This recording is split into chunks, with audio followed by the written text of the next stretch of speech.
Hi again, everyone. I'm Ollie Matthews. This is the Narcissistic Resistance, and this resistance video is sponsored by contribution from Marcy, and here's her story. Hello, Ollie. It's been a while since you made a video for me, but thanks to my friend that sponsored it. You made No at Best They're an Enabler for me back around last Halloween. Your reaction really woke me up. I've always been angry with those that directly hurt me, but I ignored the neglect abuse of those that let it happen. I guess I didn't want to lose any more family over it. I even ignored some abuse after because of the need to keep the peace. The realization that allowing bad things to happen is, in and of itself, a type of abuse, has helped me protect my own children from the same crap I went through. After I wrote you, I had major surgery, and then my husband lost his job. We didn't see any other choice but to move in with my mom. I thought that knowing what she was would protect us from her. She never directly abused me other than neglect, which I'm realizing more of. The problem is my stepdad touched my daughter inappropriately. Police were involved and we got into a temporary shelter. My family went nuts. I am so glad I was awake to what was really going on and we got away from them all. We moved to another state and closer to my husband's family. We all went no contact with everyone I'm related to. I have to tell you how my family reacted because only those that understand narcs would even believe it.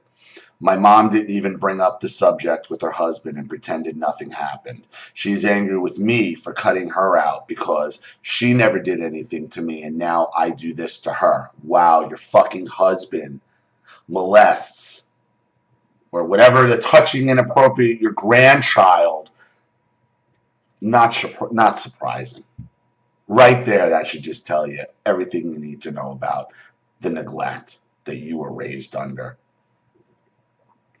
Oh my God, my aunt that helped raise my siblings and I acted like I was tearing the family apart by making such a fuss. She was saying I'm hurting my mom and that I should stop causing problems. She even implied I shouldn't have made my stepdad miss a day of work. He had to go to the police station and talk to a detective, and he was late for work. One of my sisters, the one that lived next door and wanted a free maid and babysitter, told anyone who would listen I forced my daughter to lie. Another sibling posted on Facebook that she felt like her sister killed herself and took the kids with her. She also tried to contact my daughter through Facebook Messenger. I blocked her and told her to go back to pretending we're dead. It's been all quiet since then. That alone is terrifying. We haven't changed our numbers, but no one knows exactly where we are. I am not going to let anyone back in, though. One experience I would like to know if anyone else has had similar to me. I am the oldest of 5 kids. The 6th came later. Growing up, I was always given things last. There was half a box of cookies and not enough for everyone to get one. The youngest would get one and on and up. There were 1, 2, 3, or 4. I was the last to get one. This was not an exaggeration. It was a rule. This always bothered me, but I was told to stop being selfish. Yeah, I mean, even though it was me and my brother, I was always last. At any function and at any family function, it was always made sure I knew publicly I was last for everything. You're always last.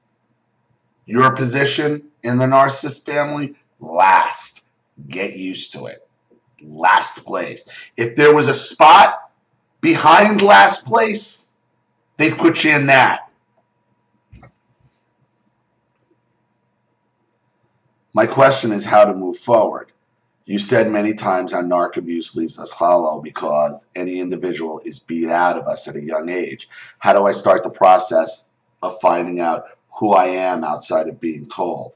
Everything I've done was because someone else thought it was a good idea. If I had done what I was good at, I would have been a doctor. It's too late for that now. I've got a job working with kids, and it's fun but difficult. I find I have to give 100% of myself to everything I do. That leaves me drained, and if I fail, I don't have the energy to try again. I'm also sick I'm also sick all the time. My coworkers are all younger than me and don't have kids of their own. Well, also working around kids. Kids are a petri dish. They're constantly sick. So you're going to get sick. When you first start working around kids, you're going to be sick for a while until your immune system builds up. So I work harder to prove I'm useful, but I don't know how much longer I can keep up the pace.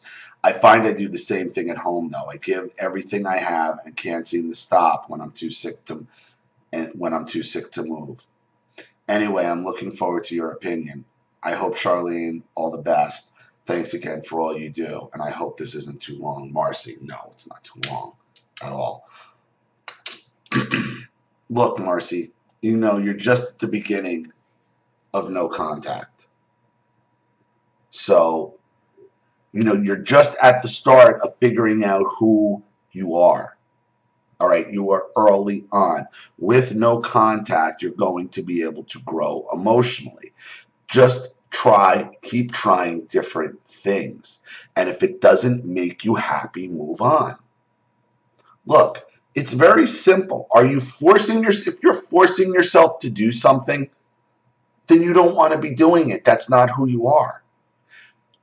You know, and it might sound oversimplified, but you just have to find out what truly makes you happy in life. As oversimplified as it is, if you're sitting there forcing yourself to do something, you're not happy doing it, and that's not who you are. You're not there yet. But you'll be able to do that as long as you keep these sabotaging narcissists out of your life. These neglectful narcissists who want to keep you in last place for your entire life. That was the whole point of them being in your life, so they can keep you last. Doesn't even matter. Your children were touched inappropriately. Doesn't matter. What matters is what's important to them. Them first, you last. Is it any wonder the person that would have to go it out and get the least? Children don't matter. I mean, you're still at the end of the line, don't you see? Everybody else's needs, wants, desires comes first. So anything that affects that in regards to you is meaningless because you're at the end of the line. You don't count. You will never count. So that's why you stay no contact. And the longer you stay no contact, the more you'll realize what I want counts. Because they're not there to tell you it doesn't anymore. You just have to keep in your mind, is this making me happy? Am I forcing myself to do this? Yeah. Well, that's not what I want to do. What makes me happy? There's your answer. So, thank you so much for your contribution and story, Marcy. I really appreciate it. Thank you to everybody watching. Please leave any opinions or advice in the comment section below. And again, if you want your story read on the channel, you have a topic you'd like me to cover, a narcissist you'd like to expose, you'd like to set up Skype, a phone call, have a private video made, or a Facebook chat, or you'd like to sponsor a video like this for someone who needs help and can't afford it, or just sponsor the channel in general to see it grow and succeed, you know what to do with the PayPal and email links in the description box. And if you're still unclear, wait for the instructional video link to pop up on the screen at the end of this video to walk you through all that. If you're not seeing it, make sure your pop-up blocker is not on. Please like and share this video wherever you can. Subscribe to my channel if you haven't. And be sure to click the subscription bell to be notified of all my video uploads. I'm Ollie Matthews. This has been the Narcissistic Resistance. Take